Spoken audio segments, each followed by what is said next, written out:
Bonsoir à tous et bienvenue dans votre journal local. L'université du 21e siècle se construit à Toulouse. C'est en tout cas l'ambition du projet de reconstruction de la fac du Mirail, dont la troisième phase va démarrer. Quels seront les enjeux pour Europe Écologie Les Verts lors des prochaines élections municipales à Toulouse? Quelques éléments de réponse dans cette édition. Et puis, avec le retour du beau temps, les cyclistes sont de sortie. Nombre d'entre eux ne respectent pas toujours le code de la route. Un vrai danger pour eux et pour les autres. Quel bilan et quelle perspective pour Europe Écologie Les Verts de Toulouse et de Toulouse Métropole. Depuis 2008, il constate une politique nouvelle en matière de gestion de l'espace vert et de manière plus générale, une meilleure organisation de l'espace public avec les différents modes de déplacement. Alors pourquoi n'ont-ils pas voté pour le plan de déplacement urbain, le PDU, en octobre 2012, qui prévoit l'évolution de la circulation des vélos, piétons, transports en commun et automobiles pour les 10 ans à venir. En 2009, un projet ambitieux nous avait été présenté, proposé. C'est Stéphane Copé qui pilotait Tisséo à ce moment-là. Et un nouveau projet a été présenté par Pierre Cohen qui est, à nos yeux, un projet pas suffisamment ambitieux pour cette urgence dans l'agglomération.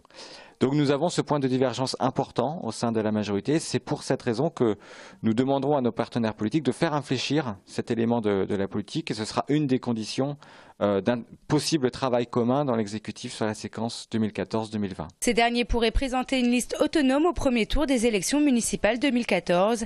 C'est également un certain nombre de grands investissements sont maintenus, tels que le projet du parc des expositions ou le stadium, loin d'être prioritaire selon les Verts.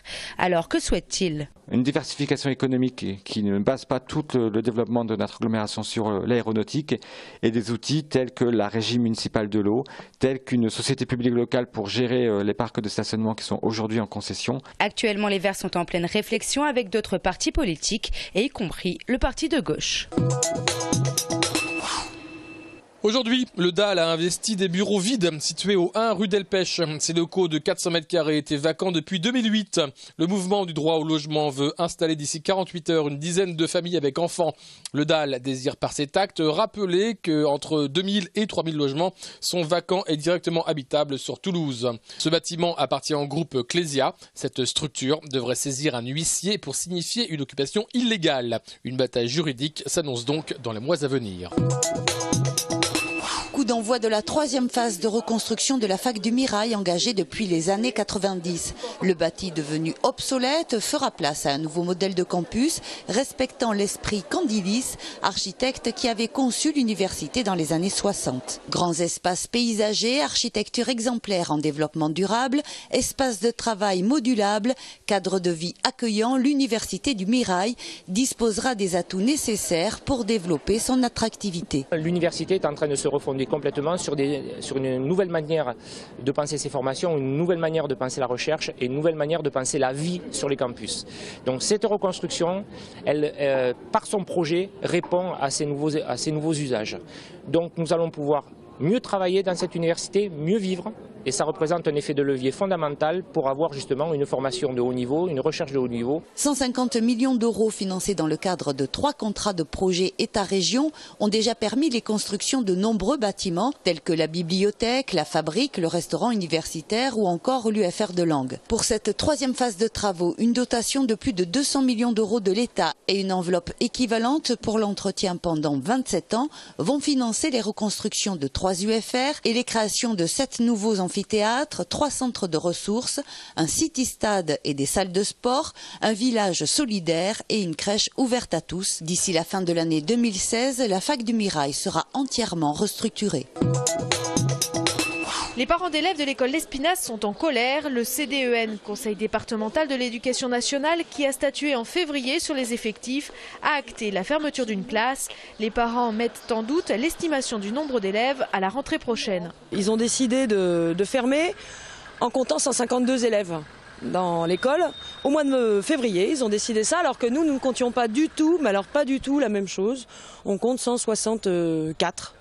Donc 12 enfants de plus, ce qui change complètement la moyenne. Les parents refusent ce qu'ils qualifient de nivellement par le bas pour l'éducation de leurs enfants. Donc on est environ une moyenne de 25 par là. ce qui a l'air hyper confortable, mais ce qui est normal en fait. Nous ne sommes pas des privilégiés. Pour une fois qu'une école a une dimension humaine, où il y a 8 enseignants, il n'y a pas 300 élèves, il n'y a que 172 élèves, ce sont des bonnes conditions d'apprentissage. Ce ne sont même pas des conditions top, hein. Ce sont des bonnes conditions d'apprentissage. Alors si on nous enlève ça, l'année prochaine, ils vont se retrouver, les pauvres, avec un CP qui risque d'avoir 32 élèves. Voilà, vous imaginez des enfants de 6 ans qui apprennent à lire, à écrire, à compter, 30 par classe. Les parents d'élèves ont investi l'école après la récréation afin d'obliger la directrice à contacter l'inspection d'académie. Une délégation de manifestants a été reçue à l'inspection en fin de journée. À Toulouse, il suffit de se poster quelques instants à un feu pour voir plusieurs vélos passer au rouge. Face à ce non-respect du code de la route, les cyclistes sont partagés. Celui-ci avoue griller un feu de temps à autre. Ça dépend des circonstances, bien sûr. Quand on a une bonne visibilité et qu'on peut passer. Chacun prend ses responsabilités, c'est tout. J'ai l'impression d'être le seul cycliste à Toulouse à respecter les feux, à m'arrêter. Donc je m'arrête, je me fais doubler systématiquement. Donc il faudrait un peu plus sévir. Vélo à contresens, cyclistes circulant sur un trottoir, les manquements sont nombreux. Un véritable cauchemar pour les associations qui font de la prévention. Ça nous met en colère de voir que ces personnes renvoient vraiment une très très mauvaise image. Surtout que ce n'est pas parce qu'on est à vélo qu'on est le plus fort ou qu'on est dans son bon droit. Non, il y a des règles, elles sont communes pour tous les usagers de la route. Depuis le début de l'année, 2 accidents mortels impliquant des vélos sont dus à des feux grillés. À la mairie, on constate que la prévention ne suffit plus. Jusqu'à maintenant, la police municipale intervenait quand même, elle aussi, de temps en temps, quand elle voyait quelqu'un devant griller un feu rouge, bon, il disait quand même qu'il ne fallait pas le faire, voire verbaliser.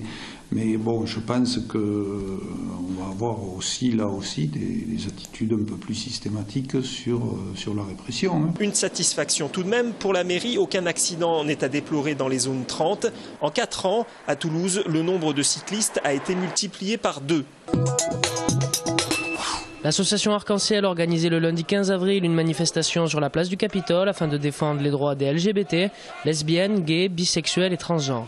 Les manifestants se sont retrouvés autour du drapeau arc-en-ciel pour soutenir le projet de loi du mariage pour tous et faire entendre leurs revendications. De plus, l'association voulait montrer sa colère vis-à-vis des violences commises et des déclarations faites par les opposants au mariage pour tous, en particulier celle de la militante Frigide Barjot. La manifestation s'est déroulée dans le calme grâce à la présence des forces de l'ordre et sera reconduite tous les 15 jours jusqu'à l'adoption de la loi. Pour quelques jours encore à la Fabrique, vaste et labyrinthique lieu culturel de l'Université du Mirail, une rétrospective du travail de l'artiste, peintre, plasticien, vidéaste, scénographe, Claude Jeanmart. Ici, nous sommes dans ce qu'on appelle le Cube. Et dans cette salle, le commissaire de l'exposition, Jérôme Carrier, a choisi de présenter la continuité, la persistance d'un certain nombre de thèmes. Et en particulier, le format hors format, c'est-à-dire l'idée que l'image se prolonge toujours au-delà des limites de la toile ou du dessin. La littérature inspire ce Toulousain qui expose jusqu'au Mexique, Diderot, Casanova, Gérard de Nerval et surtout Kafka. Jeanmart se dit poursuivi par l'auteur de la Métamorphose, chez qui il trouve quand même une bonne leçon de vie et d'humour. Ce qui le rend totalement universel et intemporel, c'est qu'aucune de ses œuvres n'est datée ou située. Et l'œuvre de Kafka nous replonge constamment dans cette réalité du moment.